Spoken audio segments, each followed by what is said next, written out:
Hello guys, welcome to Suman talks. అయితే మరి war 2కి సంబంధించిన టీజర్ అయితే మనకి అంతా రెడీ అయిపోయింది. ఆల్మోస్ట్ ఇంకొన్ని గంటల్లో అయితే మన ముందుకు రాబోతుంది అనమాట. అయితే దీంట్లో మెయిన్ అట్రాక్షన్ ఏంటి అంటే తారక్ గారి క్యారెక్టర్. ఇప్పటి వరకు తారక్ అన్న ఏంటంటే చాలా టైప్స్ ఆఫ్ రోల్స్ చేశాడు. ఆల్మోస్ట్ 25 సినిమాలకు దాటించి అన్ని కూడా వేరే వేరేగా ఉంటాయి. ప్రతి క్యారెక్టర్ యూనిక్ గా ఉంటుంది, కొత్తగా ఉంటుంది అనమాట. సో సేమ్ వార్ 2లో కూడా మనం ఒక కొత్త క్యారెక్టర్ అయితే చూడబోతున్నాం.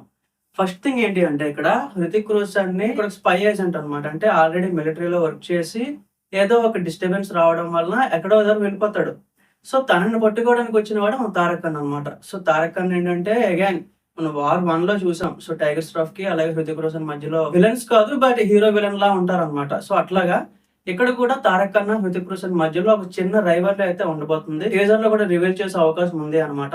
దాంతో పాటుగా ఇందులో క్యారెక్టర్ నేమ్ వచ్చేసి ఆనంద్ రఘువీర్ అని చెప్పి ఒక క్యారెక్టర్ నేమ్ అయితే ప్రస్తుతం ట్విట్టర్ లో అయితే రన్ అవుతుంది. సో ఇది నిజమా కాదా అనేది మాత్రం మనకు టీజర్ వచ్చినాక అర్థమవుతుంది. బట్ యాజ్ ఆఫ్ నౌ అయితే తారక్ అన్న చాలా సార్లు కాప్ రోల్స్ చేశాడు. సో మనకి టెంపర్ బాత్స్ అలాగే మనకు ఒక శక్తి, సో ఇట్లాగా కొన్ని సినిమాల్లో అయితే పోలీస్ రోల్లో అయితే ఆల్రెడీ చూసే ఉన్నాం. బట్ ఇప్పుడు ఇదేంటి అంటే పోలీస్ క్యారెక్టర్ కాదు, బట్ ఇదేంటంటే అలాంటి ఒక డిఫెన్స్ క్యారెక్టర్ అనమాట. సో ఇది కూడా కొత్తగానే ఉండబోతుంది. అంతకు తోడు తారక్ అన్న ఆ మధ్యన ఇప్పుడున్న ఈ లుక్ కాకుండా స్టార్టింగ్ ఒక 6-7 నెలల క్రితం కొంచెం ట్రిమ్డ్ బీడ్ పెట్టుకొని హెయిర్ స్టైల్ అంతా కూడా బాగా స్టైలిష్ గా ఉండేవాడనమాట. ఆ లుక్ తో అయితే టీజర్ రాబోతుందనమాట.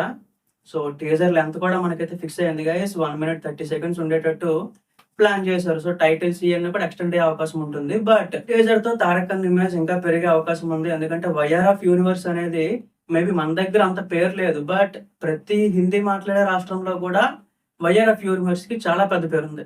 పఠాన్ అని చెప్పి, టైగర్ అని చెప్పి, సో చాలా పెద్ద పెద్ద సినిమాలు ఉన్నాయి. షారుఖ్ ఖాన్, సల్మాన్ ఖాన్, ఇప్పుడు మన హృతిక్ రోషన్, ఈ లిస్ట్ లో మన తారక్ ఖాన్ కూడా యాడ్ అయ్యాడు. కాబట్టి ఖచ్చితంగా ఖాన్స్ ని డామినేట్ చేసేలాగా మన తారక్ ఖాన్ యాక్టింగ్ కూడా ఉంటుంది. ఎక్కడైనా సరే ఈజీగా డామినేట్ చేయగలడు. కాబట్టి ఇదొక మంచి ఆపర్చునిటీ అనుకోవచ్చు. సో టీజర్ ఎన్ని గంటలు రిలీజ్ చేస్తారు అసలు ఏంటి, సో మన టైమింగ్ అయితే ఇంకా అనౌన్స్ చేయలేదు.